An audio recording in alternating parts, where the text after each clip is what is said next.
তৃণমূল জমানায় অভিযোগ করেও কোনো বিচার পাওয়া যায়নি বৃদ্ধা মনিকা চক্রবর্তীর পরিবার। আর সেই সুযোগকে কাজে লাগিয়ে সম্পত্তি জালিয়াতির মতো গুরুতর অভিযোগ উঠেছিল শাসক দলের ঘনিষ্ঠ তৃণমূল কর্মী কৃষ্ণেন্দু চৌধুরী, যিনি আবার মালদা হোটেল রেস্টুরেন্ট অ্যাসোসিয়েশনের সম্পাদক। আজকে রাজ্যের পালাবদল হতেই নতুন সরকারের কাছে ন্যায্য বিচারের দাবিতে অভিযোগ করাতে সেই অভিযোগে নড়ে চড়ে বসল পুলিশ। জালিয়াতি করে সম্পত্তি হাতিয়ে নেওয়ার অভিযোগে গ্রেপ্তার হলেন তৃণমূল নেতা তথা মালদা হোটেল অ্যান্ড রেস্টুরেন্ট অ্যাসোসিয়েশনের সম্পাদক কৃষ্ণেন্দু চৌধুরী। ঘটনায় পুলিশের পদক্ষেপে খুশি অভিযোগকারী বৃদ্ধা মনিকা চক্রবর্তী। পুলিশ সূত্রে জানা যায়, কৃষ্ণেন্দু চৌধুরীর বিরুদ্ধে সম্পত্তি জালিয়াতির অভিযোগ দায়ের করেন তার আত্মীয় মনিকা চক্রবর্তী। অভিযোগ মামলা তুলে নেওয়ার জন্য তাকে হুমকিও দেওয়া হয়েছিল। পরিবারের দাবি, 2 নম্বর গভর্নমেন্ট কলোনি এলাকার একটি সম্পত্তি হাতিয়ে নিতে কৃষ্ণেন্দু চৌধুরী তার বাবা অবিনাশ চৌধুরী এবং জমির প্রকৃত মালিক নারায়ণচন্দ্র চৌধুরীকে একই ব্যক্তি হিসেবে দেখিয়েছেন। এমনকি নারায়ণচন্দ্র চৌধুরীকে নিজের বাবা হিসেবে দাবি করার অভিযোগ উঠেছে। অথচ পরিবারের দাবি, নারায়ণচন্দ্র চৌধুরী কখনো বিয়েই করেননি। অভিযোগ আরও, পুরাতন মালদার রশিলাদহ এলাকার একটি সম্পত্তি এবং রথবাড়ি এলাকার একটি লজও একইভাবে নিজেদের দখলে নেওয়া হয়েছে। গোটা বিষয়টি লিখিতভাবে জানিয়ে পুলিশের দ্বারস্থ হন নারায়ণচন্দ্র চৌধুরীর ভাগ্নি মনিকা চক্রবর্তী। তৃণমূলের শাসনকালে অভিযোগ থাকা সত্ত্বেও কেন ব্যবস্থা নেওয়া হয়নি? সরকার পরিবর্তনের পরেই কেন সক্রিয় হলো পুলিশ, তা নিয়ে প্রশ্ন উঠছে। তবে পুলিশের পদক্ষেপে স্বস্তি প্রকাশ করেছেন অভিযোগকারী মনিকা চক্রবর্তী। তার কথায়, অবশেষে পুলিশ পদক্ষেপ নিয়েছে, এতেই আমি খুশি। আর এই ঘটনাকে কেন্দ্র করেই শুরু হয়েছে রাজনৈতিক চাপানোতর। দক্ষিণ মালদা বিজেপি সাধারণ সম্পাদক বিশ্বজিৎ রায় জানান, যে বা যারা কোনো অন্যায় করলে এই সরকার তাদেরকে উপযুক্ত শাস্তি দিবে। এটাই এই কৃষ্ণেন্দু চৌধুরীর ক্ষেত্রেও হয়েছে। মালদা জেলার তৃণমূল কংগ্রেস নেতা বিশ্বজিৎ ঘোষ জানান, পুলিশ কেন সে সময় ব্যবস্থা নেয়নি সেটা পুলিশের বিষয়। তবে এখানে দল না দেখে পুলিশকে আইনগত ব্যবস্থা গ্রহণ করা উচিত ছিল। এখানে কোনো রাজনৈতিক বিষয় নেই।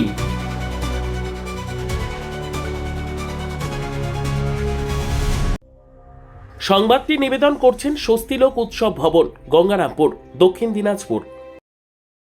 এর আগেও অনেকবার করেছি, বলা হয়েছে, কেস করা হয়েছে, কিছু হয়নি।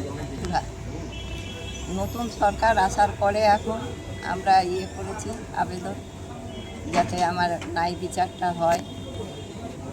আর এই 2 নম্বর কলোনির জায়গা, রথবাড়ির জায়গা, তাহাপুরের জায়গা, এগুলো সব জাল করে বিক্রি করার হয়েছে। কার জায়গা ছিল? নারায়ণ চৌধুরীর জায়গা। আপনারা শরিক ছিলেন? আমার নিজের মামা। কি করে জাল করলো? কি করে জাল করলো কি করে সেটা তো ওর নারায়ণ চৌধুরীকে নিজের কাছে রেখে নিয়েছিল, আমাদের কাছে আসতে দিত না। ভোটার কার্ড, আধার কার্ড জাল করে ওগুলো জালাদি করেছে, দিয়ে নারায়ণ চৌধুরী কাছে রেখে। না, নারায়ণ চৌধুরী খুঁড়তা তো কাকা হলো কৃষ্ণেন্দু চৌধুরী ছোটোর থেকে। আর ওই ছেলে হয়ে সব এই কীর্তি করেছে? ছেলে সেজে সব ওগুলা জাল করেছে। কি চাইছেন এখন আপনারা? আমরা বিচার, ন্যায় বিচার চাইছি। আমরা জায়গা ফেরত চাইছি, আমাদের যাতে বিচার, ন্যায় বিচারটা হয়। নতুন সরকার এসে। আগের সরকারের কি বিচার হয়নি? না, আগের সরকার কোনো বিচার করেনি, কোনো পাইনি বিচার। এখন কি দেখছেন? বিচার হচ্ছে? বিচার আসছে, নতুন সরকার তো এসে অনেকগুলা উন্নতি করছে, তার জন্যই আমরা আবেদন করেছি।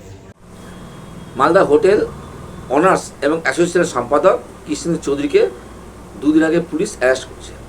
তাদের পরিবারের অভিযোগ, তিনি পরিবারের জমি জায়গা ডুপ্লিকেট কাগজ বানিয়ে বাড়িঘর এগুলো দখল করেছেন।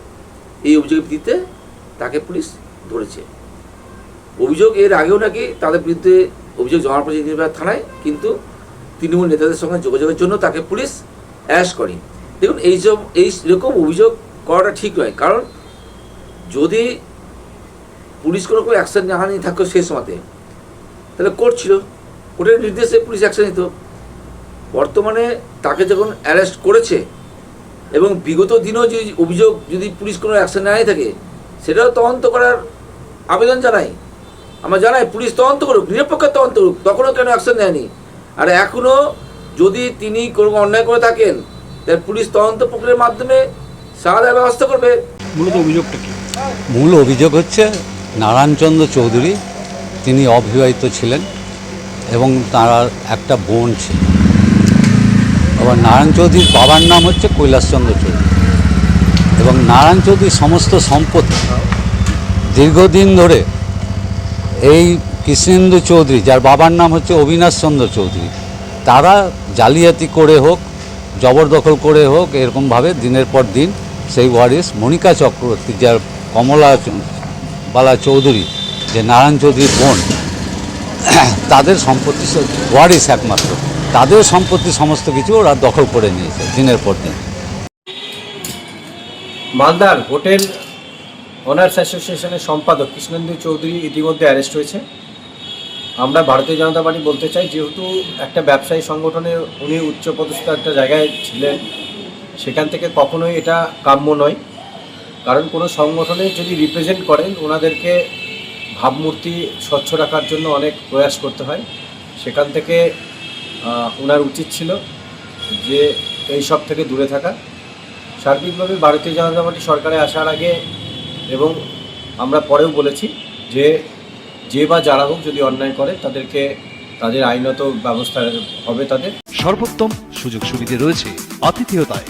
সুপরিচিত স্বস্তিলোক উৎসব ভবন, অতিথিদের যে কোনো অনুষ্ঠানের জন্য উপযুক্ত ওয়ান স্টপ ডেস্টিনেশন। আমরা আপনার বিশেষ অনুষ্ঠানটিকে অবিস্মরণীয় করে তুলি। স্বস্তিলোক উৎসব ভবন, শিববাড়ি রোড, গঙ্গারামপুর, দক্ষিণ দিনাজপুর। ব্যুরো রিপোর্ট, উত্তর বাংলা সংবাদ।